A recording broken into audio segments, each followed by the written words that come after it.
विद्यार्थी मित्रांनो, मागच्या भागात आपण विभक्ती व विभक्ती प्रत्यय याविषयी माहिती घेतली होती. आज पण आपल्याला तोच भाग बघायचा आहे. त्याची काही उदाहरणं आपल्याला बघायची. त्या अगोदर आपण मागची थोडी उजळणी घेऊया. नामे व सर्वनामे यांच्या वाक्यातील क्रियापदाशी किंवा इतर शब्दांशी येणारे संबंध ज्या विकारांनी दाखवले जाते त्या विकारांना विभक्ती असे म्हणतात. हे आपण मागच्या पाठात बघितलं. त्यानंतर विभक्ती प्रत्यय पण आपण बघितले. मूळ शब्दांना जे अक्षरे जोडावी लागतात त्यांना विभक्ती प्रत्यय म्हणतात असे आपण मागच्या पाठात बघितले. ही विभक्ती प्रत्यय प्रथमापासून संबोधनपर्यंत आहे. हा तक्ता मी तुम्हाला पाठ करायला लावला होता. सर्वांनी पाठ केला ना तक्ता? तर बघा आता आपण एक नामाचं आणि एक सर्वनामाचं उदाहरण बघणार आहोत की ज्याची निरनिराळ्या विभक्तीमधले रूपे कशी असतात. पहिलं बघूया घर या नामाचं उदाहरण. सर्वांनी मागे लिहून दिलेला जो विभक्ती प्रत्यय तक्ता आहे तो समोर ठेवा आणि मी काय वाचतोय त्या पाठीमागून तुम्ही म्हणायचं आहे. तर करूया सुरुवात. प्रथमा घर घरे, द्वितीया घरास घराला घराते, घरांस घराला घरांना घरांते, तृतीया एकवचन घराने घरे घराशी, अनेकवचन घरांनी घरांशी, चतुर्थी घरास घराला घराते, अनेकवचन घरास घराला घरांना घरांते, पंचमी एकवचन घरून घराहून, अनेकवचन घरांहून, षष्टी घराचा घराची घराची, अनेकवचन घरांचे घरांच्या घरांची, सप्तमी एकवचन घरात घरी घरा, अनेकवचन घरांत घरी घरान, संबोधन एकवचन घरा आणि अनेकवचन घरांनो. हे झालं घर या नामाचं विभक्तीमधलं रूप. तसंच तो या सर्व नामाचं आपण निरनिराळ्या विभक्तीमधले रूपे बघूया. प्रथम बघा, एकवचन तो, अनेकवचन ते. द्वितीया त्यास त्याला त्याते, अनेकवचन त्यास त्यांना त्यांना त्यांते. तृतीया एकवचन त्याने त्याशी, अनेकवचन त्यांनी त्यांशी. चतुर्थी एकवचन त्यास त्याला त्याते, अनेकवचन त्यांस त्याला त्यांना त्यांते. पंचमी एकवचन त्याहून, अनेकवचन त्यांहून. षष्टी एकवचन त्याचा त्याची त्याचे, अनेकवचन त्यांचे त्यांच्या त्यांची. सप्तमी त्याच्यात, अनेकवचन त्यांच्यात. आता सर्वनामाला हाक मारावी लागत नाही म्हणून सर्वनामाला संबोधन ही विभक्ती लागत नाही. आता आपण काही उदाहरणं बघणार आहोत.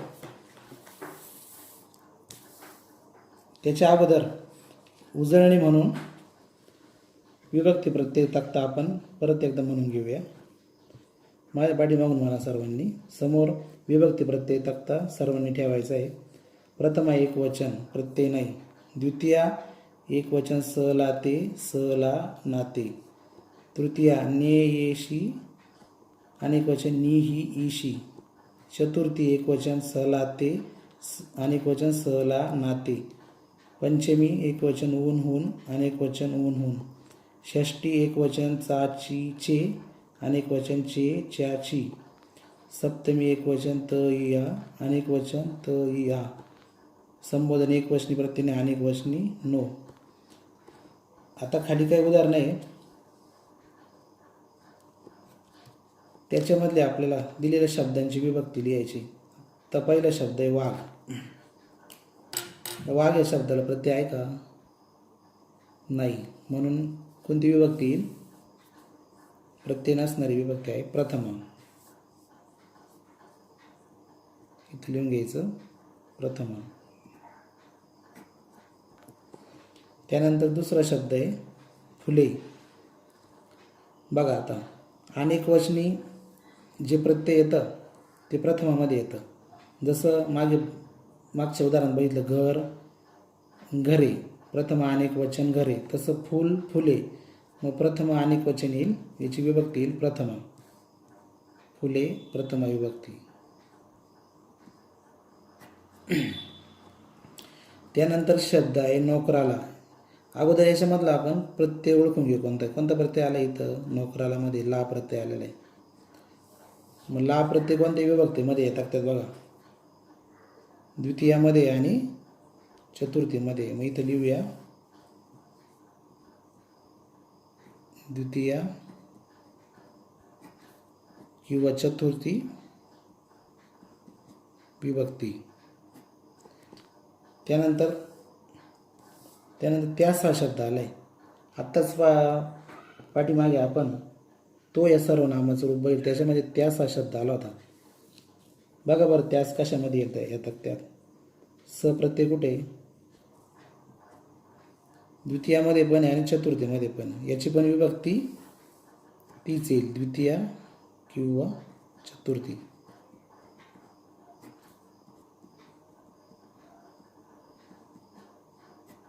त्यानंतरचा शब्द आहे मुंबईहून. विभक्ती प्रत्यय हून. हून प्रत्यय कशात आहे बघा, पंचमीमध्ये हून प्रत्यय. याची विभक्ती आली पंचमी. पुढील शब्द आहे गावाहून. विभक्ती प्रत्यय कोणता याचा, हून. हून विभक्ती प्रत्यय कुठे आलेला आहे, परत पंचमी विभक्तीमध्ये आला आहे. याची पण विभक्ती पंचमीच येईल. त्यानंतरचा शब्द आहे शाळेचा. विभक्ती प्रत्यय आहे चा. चा विभक्ती प्रत्यय कुठे आलाय बघा, षष्टीमध्ये आलाय. मग शाळेचा या शब्दाची विभक्ती षष्टी. त्यानंतरचा शब्द आहे फुलांची. विभक्ती प्रत्यय ची. ची या विभक्ती प्रत्यय कोणत्या विभक्तीत बघा, षष्टीमध्ये. म्हणून फुलांची या शब्दाची विभक्ती येईल षष्टी. त्यानंतरचे शब्द आहे गावात. विभक्ती प्रत्यय त. त कुठे आला आहे, सप्तमीमध्ये. म्हणून गावात या शब्दाची विभक्ती येईल सप्तमी. त्यानंतर मुलांनो. विभक्ती प्रत्यय नो. तर विभक्ती प्रत्यय नो हा संबोधन अनेक वचनमध्ये आलेला आहे. म्हणून याची विभक्ती येईल मुलांनोची संबोधन.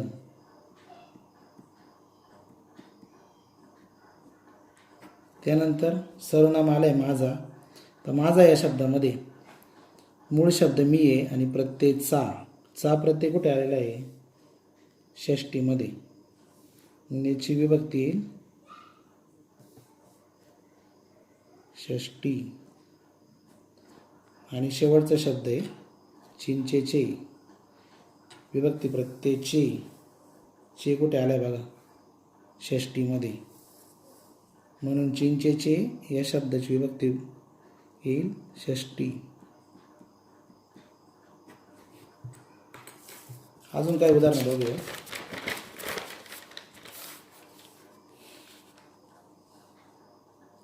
पुढचा प्रश्न बघा.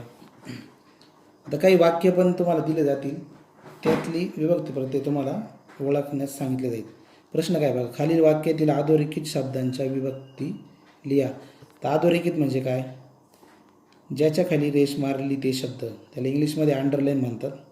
पहिलं वाक्य बघा, पलीकडे एक पिंपळाचे झाड आहे.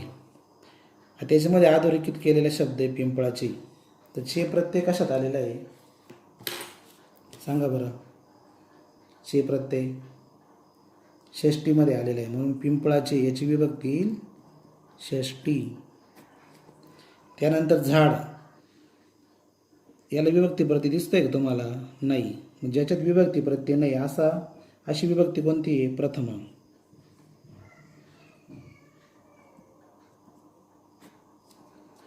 दुसरं वाक्य, मुलांनी पुस्तके मिटून पिशव्यात ठेवली. त्यातला पहिला अधोरेखित केलेला शब्द आहे मुलांनी.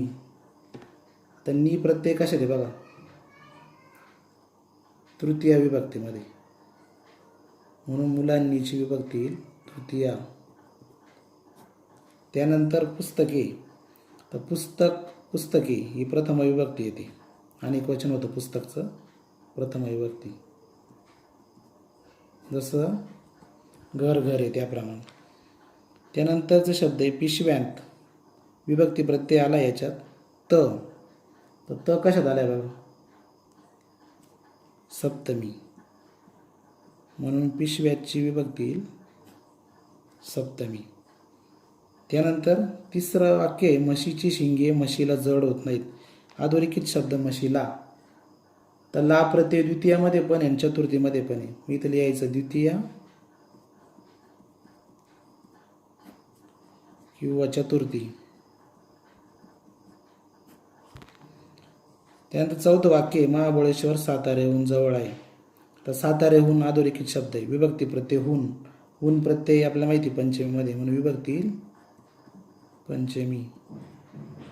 आता हे झाले वाक्य. आपण शब्द पण बघितले आणि वाक्य पण बघितले ज्याच्यामध्ये विभक्ती तुम्हाला ओळखण्यास सांगितली होती. आता खाली एक प्रश्न आहे बघा तो. पुढील शब्द वापरून वाक्य तयार करा. आता हे शब्द बघा कोणते? देवाला, त्याचे, काकांनी, पेटीत, पुण्याहून, माझे. मी फक्त एक वाक्य सांगतो, बाकीचे वाक्य तुम्ही स्वाध्यायामध्ये आपल्या वहीत लिहून ठेवायचे.